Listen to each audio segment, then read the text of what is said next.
Welcome to Campus Drive, your one-way street to all things HCC. This is the pod where we explore the culture, creativity, and conversation shaping life at HCC and throughout the Howard County community. I'm your host, Ryan Record, and in this episode, we're taking the show on the road, literally. We're here at the 22nd Annual Howard County Student Film Festival to witness a showcase of creativity, storytelling, and talent from middle and high school students across the county. Directing, producing, and editing their own original films, these young creators are bringing their ideas to life and sharing their visions on screen. Tonight, we'll be talking with student filmmakers about their work, their creative process, and what this experience means to them. After that, we'll also be hearing from some of the festival judges about what makes a film truly stand out to them. So, buckle up, because you're listening to Campus Drive. It's an honor to have some of the winners of the HoCo Student Film Fest here. And if you could start by please introducing yourselves, what grade you're in, and what school you're representing. I'm Vanya Malik. I go to Howard High School, and I'm a senior. I'm Mila Conti. I go to Glenelg High School, and I'm a senior. And we both are representing the Applications and Research Laboratory. Specifically the animation program. Hi, my name is Tevin Sun. I'm a senior at Reservoir High School. My name is Jackson Visco. I am in 8th grade and I go to Bonnie Branch Middle School. My name is Lyndon White. I am from Wild Lake High School and I'm a senior. Tell us a little bit about your film and what inspired the idea behind it. So my film today was a fresh cut. It was inspired by my own passion of cutting hair. I actually cut my own hair, some friends, family, neighborhood kids. And I've always been intrigued with the relationships that formed in a barbershop or just when cutting hair, because there's those casual conversations, you build relationships with strangers and things like that. I love the cringy movies, so I was like, why don't we make a parody of this? And I also really like the fashion stuff, and like Mila's super into fashion too, so I was like, it would be cool if we made a parody. It would be fun. I thought it would be a really fun project to edit, taking a lot of inspiration from all like silly transitions and stuff. And like all the coloring too. All the like classic like cringy tropes of like high school movies. Yes. Making it as like hard to watch as possible. My film is called The Critique, and it's about a film critic that is his film is disturbed by some random guy, and he decides to follow him, but it turns out that they are both secret agents undercover hunting for each other. And this inspired me after I went to the movies myself and someone interrupted it, and then I just put a weird spin on it. My film is called The Syndicate, and it was inspired by movies like, of course, Evil Dead 2. We just wrote down a couple movies that we were inspired by. So we thought, what if we did like a noir type movie? And then as the film progresses, it gets into a more zombie-heavy, Begotten type, like black metal aesthetic. So what was your favorite part of creating this film, and what was the most challenging part? Probably just working with my friend Chance on it.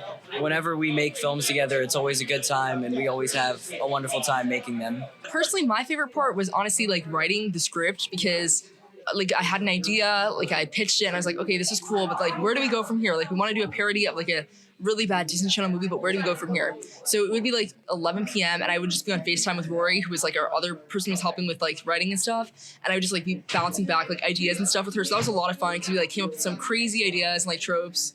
So that was pretty fun for me. For me, I think coming up with all like the transitions, and we filmed our own like laugh tracks and reactions, so that was really fun to add in. I think probably the most difficult thing for me for this film was doing the color grading, because it was one of my first times testing with that and trying to like make the saturation like really high and then like dulling it down when it was like normal and like amping it up when we were in the Disney Channel movie.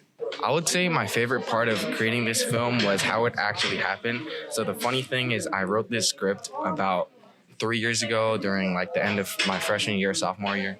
But I struggled to actually complete it because I couldn't find a barbershop who'd be willing to let me use like the barbershop or set for an extended amount of time.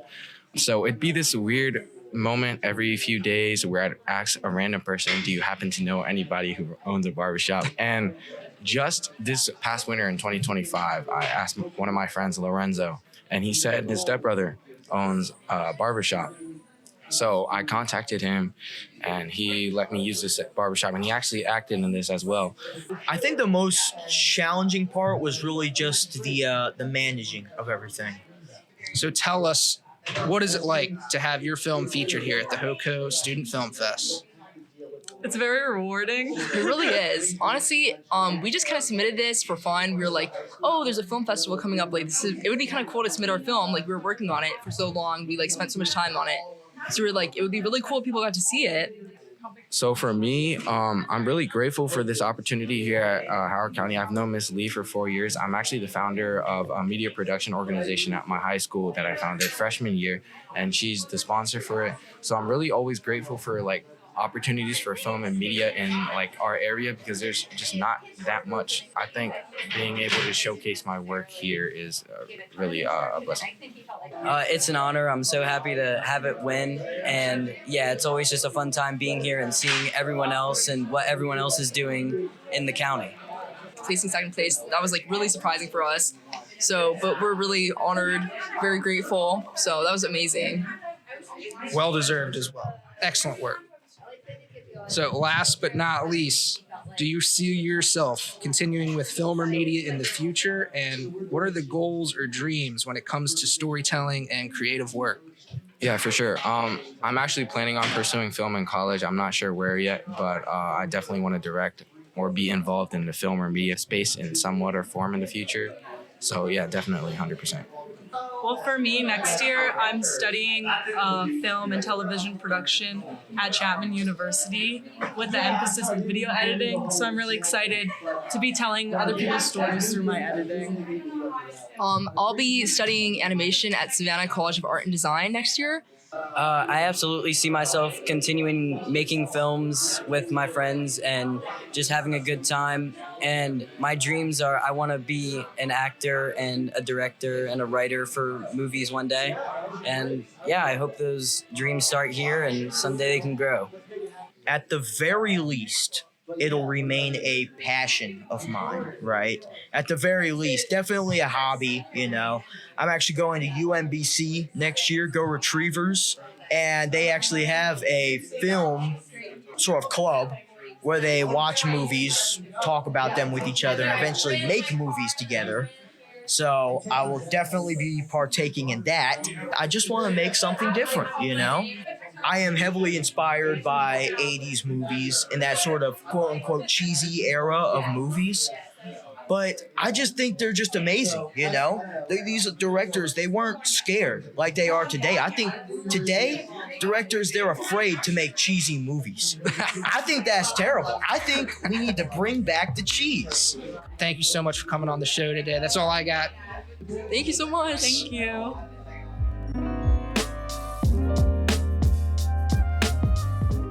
On behalf of Dragon Podcast, I want to give a huge shout out to all the students who participated in this year's film festival. You'll likely be seeing their names in the credits of some blockbuster very soon. While students provide the heartbeat of the festival, there's a panel of experts tasked with the difficult job of evaluating their work.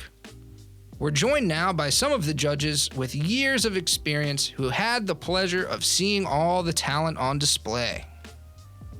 Thanks for joining Campus Drive today, everybody. If you could each start by introducing yourself, telling us a bit about your professional background, and how many years you've been helping out with the HoCo Student Film Festival.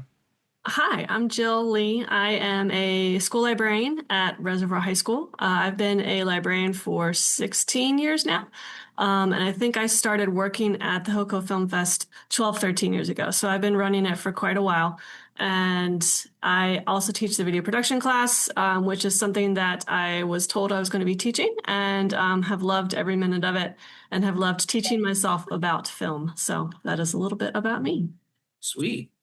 I'm Anthony Hoos, and one of my functions here at Howard Community College is to gather local content to air on our educational access channel. But over the years, I've produced content of my own in the form of like a paranormal and historical series, Here at the college, I've taught script writing, lighting, editing, anything production, television workshops, digital media, film history, you name it. And I've also taught for Penn State University in the same capacity as an adjunct.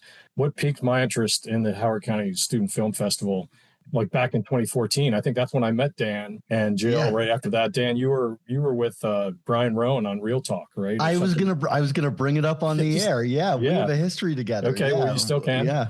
But yeah, I was like 2014, and I was going to include the Howard County students in the Maryland Student Film Festival, which HCC was hosting here that year. It was another film festival that lasted a couple years. But at any rate, I reached out to Carol Fritz, Yes. Binky McKenna, Daniel Dupuy. Jill, I don't even know if you were around. It might have been a year before you got there. Yes, I was helping, but not officially in the role yet. Yeah, so I coordinated with them and we formed this partnership. We no longer do the Maryland Student Film Festival, but what we can do for students and what we do is air the student films on our channel. So any student who wants to do that is welcome to participate. And Tony, you and I go way back as well. You were my professor back in the day. Yeah. And, full circle, we're working together now, man. Yeah, here we are, Ryan. So thanks for bridging the gap, Tony. Dan. Yeah, hi. I'm Dan Gavosden, and I've had a whirlwind career. Anthony kind of tipping it off there. I've been teaching film production for 15 years. I currently teach it as an adjunct at Towson University, but I've had a career in film criticism, working with Anthony on Real Talk, a film review show, sort of in the style of At the Movies, with a good friend, Brian Rowan. And I've been working with teenagers and high schoolers in all kinds of different capacities of film production. And I don't know, I just try to get involved in everything. And my latest endeavor is starting my own film school in Catonsville called The Backlot. It's a film school and studio meant for people to engage their interests in production or really any level of filmmaking that they want to get involved in. I've got screenwriters, I've got real estate agents who want to up their game, and I'm doing high school film camps this summer that I'm really excited about. And this is my first year working with the HoCo Film Festival, and I was really honored to be invited to be a judge. Yeah, given my history with Howard County in a variety of different ways, it was a nice kind of return after my time away in Los Angeles for the past decade to come back and work with Howard County and the great team there. And Jill invited me into her classroom, and it was a lot of fun. So yeah, that's a little bit about me, and this was a great experience. Fantastic. Glad to hear, and thank you all for joining us today. Now, when you're reviewing these student films, and I know there's a lot of them, what is something that immediately makes a film stand out to you as a winner? I can tell that whenever I watch the films, I usually can guess what are the top 5. And usually what stands out to me is the story. If they don't have a good story, the rest doesn't matter. And audio. If I can't hear what you're saying, then I have no idea what the story is. Even if you don't have a great camera, that's fine. If you have good shots, good angles. But if your story is solid and your audio is good, those are usually the ones that I find to be the winners. I'll follow up on that. When I'm reviewing student films, what immediately makes a piece stand out is how its storytelling meets its technical concept. A winner doesn't have to be technically perfect, but a strong, focused script that is communicated clearly from beginning to end always gets my attention. And I also pay really good attention to composition, continuity, good sound, editing. Like Jill said, that audio is really important. Special effects, when used correctly, makes a film stand out. And I think most importantly, a standout film kind of lingers, like in Earworm. So after it ends, it forces me to watch it again for clarity and maybe a third time. That's the film that usually rises to the top for me. For me, I'm looking for something that I think, on top of all the other things that have been said, are they taking advantage of the medium itself in a unique way? Are they doing something that could really only be a film? But I'm looking for that unique blending of like editing, sound, visuals, mise en scène, like all the like elements that make something uniquely a film. And I feel like you can kind of tell almost immediately, like, is this person thinking about this in a cinematic way or not? And if it could be something that's done on the stage, no shame to it. But I'm looking for someone who really thought about this from its very genesis as, is this a film? Right on. And on that note, as you know, sometimes students' equipment is limited. How much weight do you give to the technical perfection versus the strength of their storytelling? I think the technical polish really matters, but it's secondary. So if the storytelling is really strong, clear, and engaging, I can overlook those rough edges in production because I realize, I was there once. I realize what the limitations are in terms of, equipment. However, when the technical issues consistently block my comprehension of what I'm supposed to be watching, like completely inaudible dialogue or disorienting editing, like breaking the 180 rule, which happens sometimes. Things like that kind of really limits the impact that I want to get while I'm watching it. And the best student films usually balance both. They might be simple technically, but the choices feel like they're intentional and they really serve the narrative. I like to say that really the sky's the limit for what kids can do now. I mean, like technically, these kids have more in their phones, in their pocket, than any of us had often in a professional capacity to produce things. And so I agree, there is a certain level of like tongue in cheek or suspension of disbelief. But oftentimes, like if I'm instructing a kid, I'll say, if you aren't able to pull it off, like, is there a way to rethink it so that you can do it within your means so that we don't have to suspend our disbelief? But like, can you limit it in a way that your props all work within the constraints of your setting, or change the story to be smaller in scope so that you can really own the craft and technical mastery of the thing that you are approaching? Yes, there is a sort of like accepting that there aren't limitless resources for high schoolers, but also like there are ways to get so many things. And so, it's hard to judge because someone might be making a film that like has, ambition that they can't possibly match with resources up against someone who scaled back their ambition for the resources that they actually have so that you don't have to suspend that disbelief. And, my kind of bias perhaps is towards the people that found a way to match their ability with their ambition and pull together the thing that allows me to fully believe in the world that they're presenting to me. But I think stories are adaptable and can, and the medium is the message, so to speak. To quote Marshall McLuhan, I would find a message that matches kind of where you're at, if at all possible. Yeah, and what I usually tell my students, because the quality does vary quite a bit with whatever students have and what we can offer, but usually I let them know, like, as long as I can see intention in what you're doing in your story, and I can see intention in terms of, are you telling your story through the camera, or are you letting go some of that creativity because you have a good camera? There are students that have one that did not have a good camera and did not have the best stuff, but it showed their intention of the fact that they really took the thought and the time to make a good story using the resources that they have. And that kind of shows their tenacity and their hard work through the story. And speaking on things that we have today that we did not have back in the day, AI. This year's festival had a strict no AI policy. So from a judge's perspective, why is it important to highlight human-only creativity at this stage?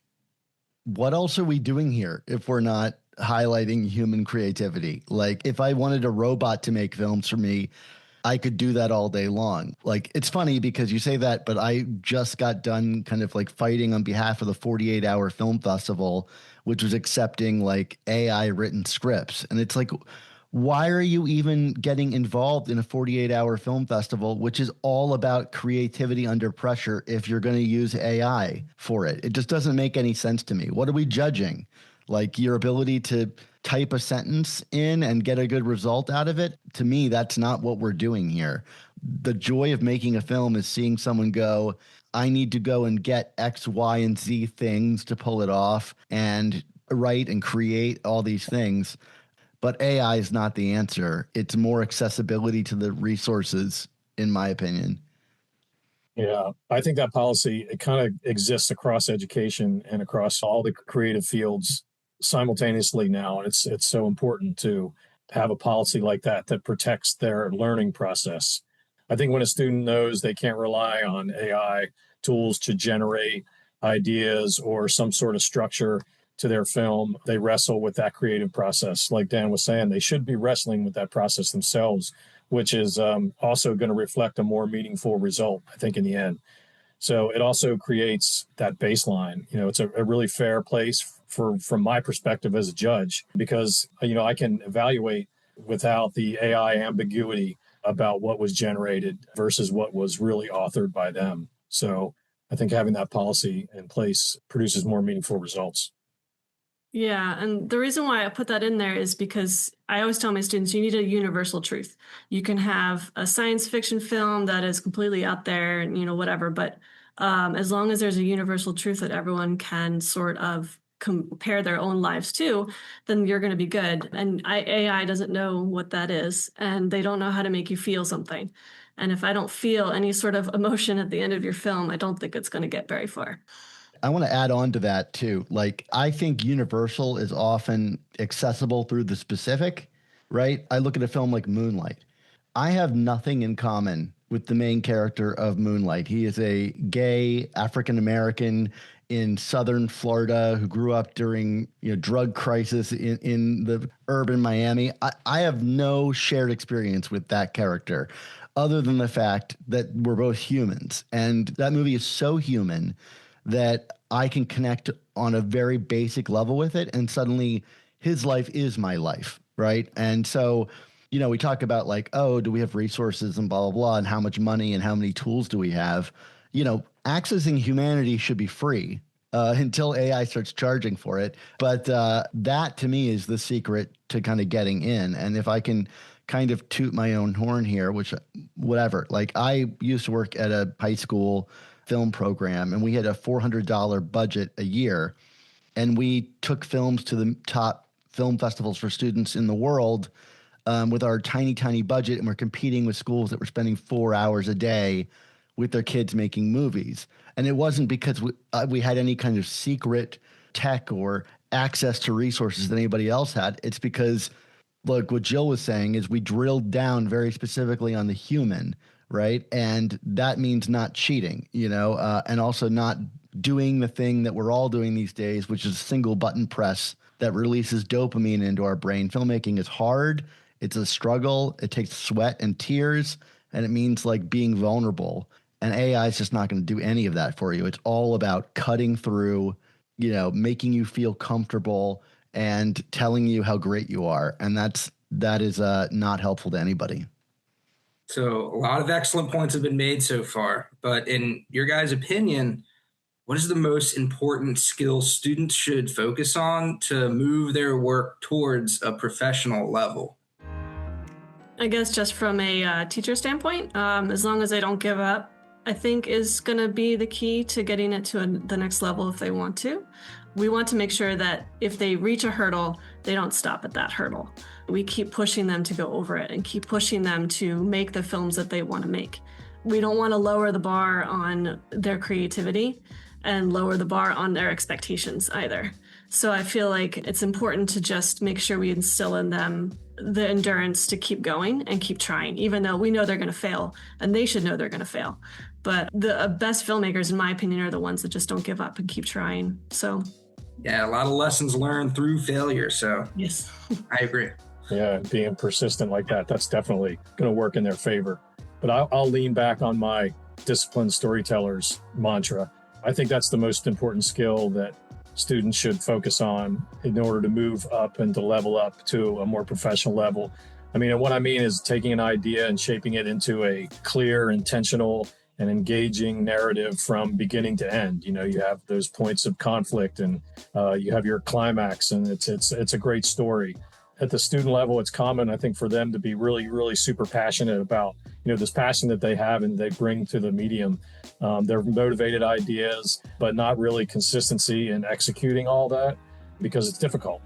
But moving toward a professional level to me means making refinements, like cutting what doesn't serve the story itself and making every scene shot and all their sound choices purposeful. I think a professional can be distinguished not by like just what they include, but what they confidently leave out of their scenes and their films. Yeah, I think both of those bits of advice are really important, whether you want to add on to that with like the, get in late, get out early. And in regards to creative forward momentum, I always say you're only as good as your next idea in the arts. Everybody can get very like stuck and hung up on the idea that they're currently on. And yes, you want to make that good, but you should always keep moving forward. Everything's been done before. And so the way you're going to make your stuff special is to keep iterating and also be never content with your work.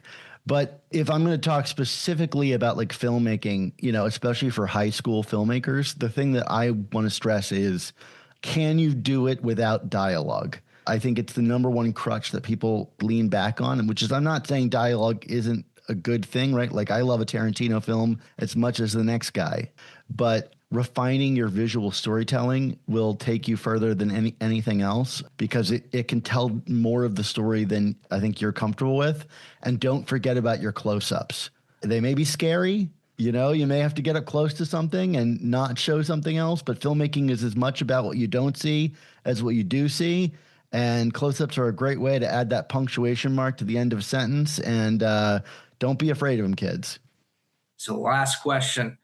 If you could sum up the spirit of the 22nd annual Howard County Student Film Festival in just one word, what would it be?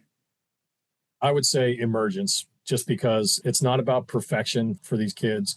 It's where and when their creative identities begin to take shape and emerge into something more intentional. I mean, it's a student film festival, so it's going to capture these moments where their skills and ideas and personal voices are still passionate and still forming. They're just starting to come into focus. I mean, some of those junior high films were pretty amazing. And, that's what I think of when I watch those. There's a lot of this experimentation. There's the risk taking in their storytelling, and then in the general craft. And then there's that whole discovery that usually coincides with their efforts, which is just brilliant. So I would say emergence. I was going to say something about, and I don't know if there's even a right word for this. I was going to say like blended. One of the things that really blew me away about watching the films this year were not only the variety of genre, but the variety of genre within each individual piece, and for good and for bad. Some of it worked, some of it didn't work, but like that's part of that sort of experimentation and emergence that Anthony was talking about. You'd have like these sort of satirical comedies that would suddenly like turn into something else. Or I think about that middle school piece. I think Anthony might have been referring to the Critic, that started as a sort of like satire of like snobby like film people, but then turned into a sort of like heist movie spy twist 'em up. And I love the sort of experimentation that the kids are willing to get into. Like, would I maybe have encouraged them formally to tighten it up a little bit? Maybe, but like, now is not the time, right? Like junior high is where you get to do wacky things and figure out what works. And like, those are the films that I liked, that were daring and trying to do something new. Seeing all that blended together as they find their voices was a lot of fun. I'm thinking more of like a snapshot or simplistic, not in a negative way, but a lot of the films I noticed took some like small, in terms of what we would see in life as a small little vignette of your life, and made it into a story. I'm thinking of a few of like, the haircut one where he goes to get a haircut, or a girl trying to make a friend, or like the one where they redid the early 2000s movie, like those kinds of things. It's like little slices of life, but I think they highlighted it in a really creative way. I think those are the perfect example of like some of the things I was talking about in terms of you can do something huge in a really small thing. I mean, that's an access point into something much bigger. Yeah, I agree with you, Jill. I think that was a great way for the films that really stood out, were able to find that thing that brought everybody in.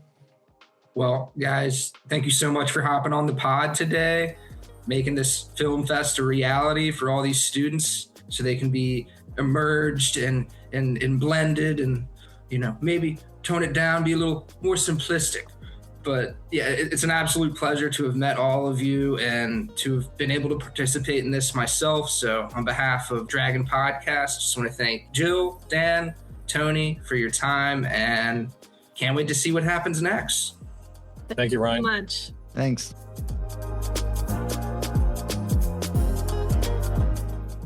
with that, the credits are rolling on our coverage of the 22nd Annual Howard County Student Film Festival. And what an incredible night it was seeing the world through the lenses of these talented young creators. Whether they are exploring the technical side of the craft or finding their voice through storytelling, one thing stands out. The future of film in Howard County is in great hands. If today's interviews inspired you to pick up a camera and tell your own story, remember that the journey doesn't have to end at high school graduation. Programs that help build up media visionaries are available at Howard Community College to take that next step and live out your dreams. Thank you again to the student filmmakers and the panel of judges for sharing their time and vision with us today. To keep up with more stories happening across our campus and community, make sure to follow us and subscribe wherever you get your podcasts. We have so many more podcasts at your fingertips. Just search Dragon Podcasts wherever you get your podcasts. Until next time, remember to keep your hands on the wheel and your eyes on the road. Thanks for riding with Campus Drive. This is Ryan Record, signing out.